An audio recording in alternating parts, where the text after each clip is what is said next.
আসসালামু আলাইকুম। আজকের ক্লাসে সবাইকে স্বাগত। তো আজকের ক্লাসে আমরা হচ্ছে দ্বিতীয় অধ্যায়ে যে দৈবচলক ছিল আমাদের, সেই দৈবচলক থেকেই আমরা হচ্ছে আরো দুইটা एग्जांपल করার ট্রাই করব। তো প্রথম एग्जांपलটা আমরা আমাদের স্ক্রিনে দেখতে পাচ্ছি। এখানে একটা দৈবচলক দেয়া আছে, তার দৈবচলক x এর সম্ভাবনা বিন্যাসটা দেয়া আছে। এখান থেকে দুইটা কোশ্চেন আমাদের বের করতে হবে। তো কোশ্চেনের সুবিধার জন্য আমরা একটু সম্ভাবনা বিন্যাসটা কোশ্চেনে তুলে নিই। যে সম্ভাবনা বিন্যাসটা এরকম দেয়া আছে, x এর ভ্যালু দেয়া আছে 1 থেকে নিয়ে 5 পর্যন্ত।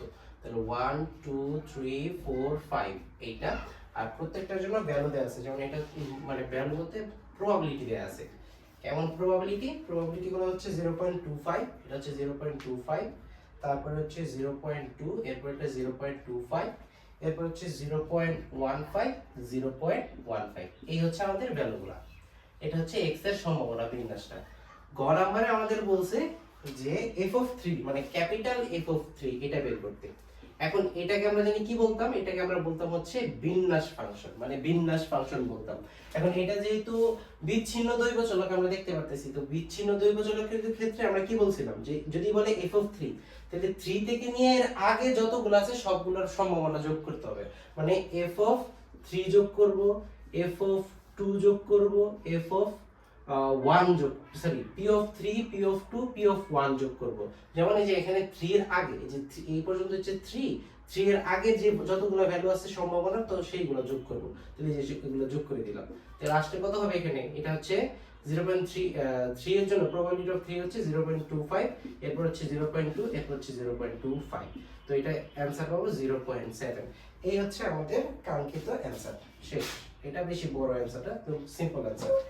এরপর আমাদের বলছে যে y এত হলে y এর সম্ভাবনা বিন্যাস নির্ণয় করে x এবং y এর সম্ভাবনা বিন্যাসের মধ্যে তুলনা করতে বলছে। তুলনা করব, ভালো কথা। তো এখানে কি দেয়া আছে ঘ নম্বরে, যে আমাদের y এর একটা ভ্যালু দেয়া আছে, যে y এর ভ্যালু হচ্ছে 3x² মাইনাস 1। এটা হচ্ছে আমাদের y এর ভ্যালুটা। তো x এর তো আমাদের ভ্যালু মানে y টা কার উপরে ডিপেন্ড করে আছে, x এর উপর। তো x এর তো পাঁচটা ভ্যালু 1 2 3 4 5। তো আমরা দেখব x এর এই পাঁচটা ভ্যালুর জন্য y এর ভ্যালু কেমন আসে। যদি x = 1 হইতো সেক্ষেত্রে তাহলে y = কি হবে, 3 * 1² - 1, মানে যেখানে x এর জায়গায় 1 বসাইছি। তাহলে এটা হিসাব করলে কত হবে, এটা হিসাব করলে হবে হচ্ছে 2। এটার সম্ভাবনা কত ছিল, 0.25। এটার ক্ষেত্রেও সম্ভাবনা হবে 0.25। মানে y যখন x এর মান 1 তখন y এর মান হচ্ছে 2। তাহলে p অফ y = 2, এটার সম্ভাবনাও হবে যে 0.25। মানে x এর জন্য 1 যা কথা, y এর জন্য 2 তাই কথা, সেম। তাহলে এটার সম্ভাবনা হবে 0.25। এরপরে যদি আমি x = 2 লিখি, তাহলে y কত হবে, 3 * 2² - 1। মানে 2 × 2 = 4, 3 × 4 = 12 থেকে একবার দিলে আমরা পাবো হচ্ছে 11। তাহলে প্রবাবিলিটি অফ y = 11, এটার মান হচ্ছে 0.2। কই থেকে পাইছি, এই যে সেকেন্ডটা। তারপরে x যদি 3 হয়, তাহলে y = 3 * 3² - 1 = 26 পাবো আমরা। হিসাব করলে 26 হবে। তাহলে প্রবাবিলিটি অফ y = 26, এটা কত পাবো, যে 3 নাম্বারটা 0.25। তারপর হচ্ছে x যদি 4 হয়, তাহলে y 3 * 4² - 1, মানে কত, 3 16, 3 16 48, তাহলে এটা হবে 47। তাহলে প্রবাবিলিটি অফ y = 47, 47 হচ্ছে 0.15। আর তারপর হচ্ছে x যদি আমাদের 5 হয়, মানে x এর যেহেতু 5টা ভ্যালু, তো 5টা বের করতে হবে। তাহলে y কত হবে, 3 * 5² - 1, মানে সবকিছু আমরা কি করছি, যে এই ফাংশনের মধ্যে x এর জায়গায় 1 2 3 4 5 এভাবে বসাইছি। তাহলে এটা হবে 74। তাহলে প্রবাবিলিটি অফ y = 74, মানে কত, লাস্টেরটা বসাই দেব, কত আছে, 0.15। কি করলাম, যে x এর একটা মানের জন্য y এর মান কেমন হবে সেটা বের করলাম। তো x এর মানের জন্য সম্ভাবনা যাই হবে, y এর মানের জন্য সম্ভাবনা তাই হবে। এর জন্য এই যে x = 1 হলে যে y = এত, তাহলে এটা সম্ভাবনাও এত, এটা আমরা বের করে দিয়েছি। এখন এটা সম্ভাবনা বিন্যাস, মানে যে বক্সটা আঁকতে হবে আমাদের। তো বক্স যদি আঁকার চেষ্টা করি, যে y = 1, সরি y = কত, এই 2 11 26, এগুলা 2 11 26 47 74। তাহলে সম্ভাবনা কত, প্রবাবিলিটি অফ y, এটা হচ্ছে 0.25, এটা হচ্ছে 0.2, 0.25, এটা হচ্ছে 0.15, এটা হচ্ছে 0.15। শেষ, আমাদের সম্ভাবনা বিন্যাস বের করা শেষ। এই হচ্ছে আমাদের y এর জন্য সম্ভাবনা বিন্যাস। এরপর আমাদের কি বলছে, এই কোশ্চেনের মধ্যে যে x এবং y এর সম্ভাবনা বিন্যাসের মধ্যে তুলনা করতে। তুলনা বলতে কি, এই তুলনার কি করবে, এটা সম্ভাবনা বিন্যাস, কিন্তু x এবং y এর ভ্যালু ভিন্ন হয়েছে কিন্তু তাদের সম্ভাবনা কিন্তু সেম আছে। তার মানে তাদের মধ্যে ইন জেনারেল কোনো ডিফারেন্স নেই। তাহলে এই ছিল আমাদের প্রথম এক্সাম্পলটা, আজকের প্রথম এক্সাম্পলটা। এরপরে যদি সেকেন্ড এক্সাম্পলের দিকে তাকাই, সেকেন্ড এক্সাম্পলটা আবার বলের অঙ্ক চলে আসছে, যে একটা পাত্রে অনেকগুলো বল আছে, সেখান থেকে আমরা 3টা বল থেকে তুলছি, উত্তোলিত লাল বলের সংখ্যাকে x ধরা হয়েছে। তাহলে এখানে গ নাম্বার আমরা লিখি যে উত্তোলিত বলগুলা লাল হবে, তার সম্ভাবনা মানে উত্তোলিত বলের সংখ্যা x। তাহলে লাল বল x সমান কত হবে, যেহেতু বলছে যে 3টা বল ভাবে উত্তোলন করছে, তাহলে x সমান হবে হয় 3টা বল যেহেতু করছে, তাহলে এখানে যে 3 কালারের বল আছে, একটা হচ্ছে লাল, কালো, সাদা। এখন আমি যে 3টা বল বলছি, সেখান থেকে এমন হইতে পারে যে 3টা বলের কোনোটাই আমার লাল বের হয়নি, আবার এমন হইতে পারে একটা লাল বের হয়েছে, এমন হইতে পারে 2টা লাল বের হয়েছে, এমন হইতে পারে 3টাই লাল বের হয়েছে। তার মানে x এর মান এই 3টাই সম্ভব।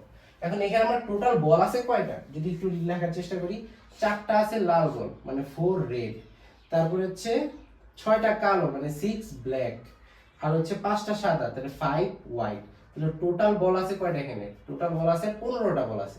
এখন আমাদের কি বলছে যে x এর সম্ভাবনা ফাংশন বের করতে, তাহলে সুতরাং প্রবাবিলিটি অফ x, তাহলে কি হবে, যেহেতু এটা বলের অঙ্ক তাহলে একটা সম্ভাবনা হবে। সম্ভাবনা নিচে যদি খেয়াল করি, মোট আছে 15টা বল, সেখান থেকে আমরা কয়টা বল নিতেছি, 3টা, তাহলে এখানে হবে 15c3।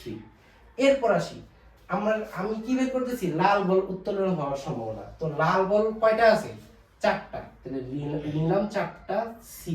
এখন লাল বল 4টা থেকে কয়টা নিতেছি, লাল বল আবার 0 হইতে পারে, 1ও হইতে পারে, 2ও হইতে পারে, 3 হইতে পারে। তাহলে আমি যে কোনো একটা তো লিখতে পারবো না, এর জন্য এখানে ডাইরেক্ট x লিখে দেব। মানে 4টা থেকে x সংখ্যক নিছি, x এর মান কত, 0 1 2 3। এখন ধরা যাক আমি যে নিলাম, এখন আমি তো এমন হইতে পারে যে শূন্যটা নিছি, তো শূন্যটা নিলে 3টা তো নেওয়া হয়নি, আমার তো 3টা বলই নিতে হবে। তো 3টা বল যদি নিতে চাই, অন্য যে কালারগুলো আছে সেখান থেকে 3টা নিতে হবে। তো অন্য কালার কয়টা আছে, লাল বাদে এই যে অন্য কালার আছে 11টা, লাল ছিল 4টা, অন্য আছে 11টা, তাহলে এই যে 11টা 11c। এখন আসি, এখন আমি তো এখানে আমার মোট নেওয়ার কথা 3টার থেকে x সংখ্যক তো নিয়ে নিছি, তাহলে বাকি যেগুলো আছে সেগুলো এই 11টা থেকে নিতে হবে, তাহলে সেটা হবে 3 - x। মানে আমি x সংখ্যক নিয়ে নিছি লাল থেকে, এখন আরো বাদ যতগুলো আছে ততগুলো আমি এখান থেকে নিব, যেখানে আমার x এর মান হচ্ছে 0 1 2 3 শেষ। এই হচ্ছে আমার সম্ভাবনা বিন্যাস, মানে সম্ভাবনা ফাংশন। মানে কি হলো, এখানে ধরা যাক আমার x সমান নিতেছে 1, মানে একটা লাল বল বলতেছি, তাহলে একটা লাল বল হলে 4টা থেকে একটা লাল বল আসবে, নিচে তো 15c3 হবে, 15c3 ইনটু বাকি বাদ যে 11টা আছে সেখান থেকে আমি 2টা নিব, তাহলে 3 - 1 মানে কি, এই যে এখানে 1 যেহেতু লিখছি, x এর জায়গায় 1 হবে, 3 - 1 মানে কি 2, মানে বাকি 11টা থেকে বাকি বাদ 2টা আসবে। এই হচ্ছে, এটা জাস্ট एग्जांपल হিসেবে লেখা, এটা ম্যাথের অংশটা, আমাদের ম্যাথের आंसर এই পর্যন্তই শেষ। এটা হচ্ছে গ নাম্বার ছিল আমার সেকেন্ড एग्जांपल। এরপরে ঘ নাম্বার যদি আমরা খেয়াল করি, তাহলে একটু মুছে দিই, মুছার পর আমরা ঘ নাম্বারটা ট্রাই করি। ঘ, তাহলে ঘ নাম্বারে আমাদের কি বলছে, ঘ নাম্বারে আমাদের বলছে যে x এর কোন মানটির সম্ভাবনা সবচেয়ে বেশি, মানে x এর মান তো মোট 4টা, এখানে সবগুলোর সম্ভাবনা বের করতে হবে, বের করে দেখতে হবে যে কোনটা সম্ভাবনা বেশি।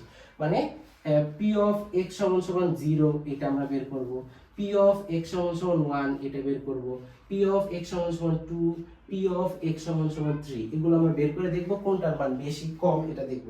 আর এরপর হচ্ছে সম্ভাবনা বিন্যাস বের করতে, মানে যে একটা বক্স করে দিতে হবে এরকম। তাহলে এখানে দেখি যে 4c0 into 11c3 - 0, মানে x এর মান যেহেতু 0, বাকি x এর জায়গায় আমরা হচ্ছে 0 বসাই দিতেছি, 15c3 এটার একটা आंसर আসবে। তারপর 4c1 into 11c3 - 1 divided by 15c3 এটার একটা आंसर আসবে। আচ্ছা একটু ফাঁকা করে লিখি, probability of x = 2 কত হবে, 4c2 into 11c3 - 2 divided by 15c3 এটার একটা आंसर আসবে। আর যদি x = 3 হয়, সেই ক্ষেত্রে আমাদের এখানে আসবে 4c3 into 11c3 - 3 divided by 15c3 এটা আমরা ক্যালকুলেটরে বসাইলে আমাদের অ্যান্সার করে ডাইরেক্ট চলে আসবে। যেমন এটার অ্যান্সার হবে 165 ডিভাইডেড বাই 455, মানে প্রত্যেকটা নিচে 455 হবে। 455 455 455, এখানে 165, এরপর হচ্ছে 220, এরপরে 66, এরপরে হবে 4। এখন এগুলাকে একটা বক্সে সাজাই দিলে আমার সম্ভাবনা বিন্যাস হয়ে যাবে। তাহলে সেটা একটু এখানে এই পাশে লিখে দিই, যে এই পাশে লিখে দিই সম্ভাবনা বিন্যাসটা। তো সম্ভাবনা বিন্যাস সেটা হচ্ছে এরকম যে আমি এক্স এর মানগুলো সাজাবো। যে আচ্ছা, এখান থেকে তো আগে বের করতে হবে যে কোনটা বড়। তো আমরা এই দেখতে পাচ্ছি যে x ইকুয়ালস টু যে 1, এটার মানটা হচ্ছে সবচেয়ে বড়। তার মানে x এর মান 1, এটার সম্ভাবনা সবচেয়ে বেশি। এটা আমরা বের করেছি। এখন হচ্ছে সম্ভাবনা বিন্যাস, মানে x এর কয়টা মান আছে এখানে, 0 1 2 3, আর প্রত্যেকটার জন্য সম্ভাবনা আছে না? সম্ভাবনা কত আছে? p of x সম্ভাবনা কত আছে? প্রত্যেকটা নিচে 455 455 455 455 শেষ। এরপর কত? 165 220 66 4। এটাই হচ্ছে আমাদের কাঙ্ক্ষিত সম্ভাবনা বিন্যাস এই ম্যাথের জন্য। শেষ, এটাই আমাদের সম্ভাবনা বিন্যাস। তো এই ছিল মোটামুটি আমাদের আজকের দুইটা এক্সাম্পল। নেক্সট ক্লাসে আমরা হচ্ছে যে বিচ্ছিন্ন দৈবচলকের জন্য যে যুক্ত সম্ভাবনা ফাংশন আছে সেটা করার ট্রাই করব। তো আজকের ক্লাস এই পর্যন্তই। সবাইকে ধন্যবাদ। আসসালামু আলাইকুম।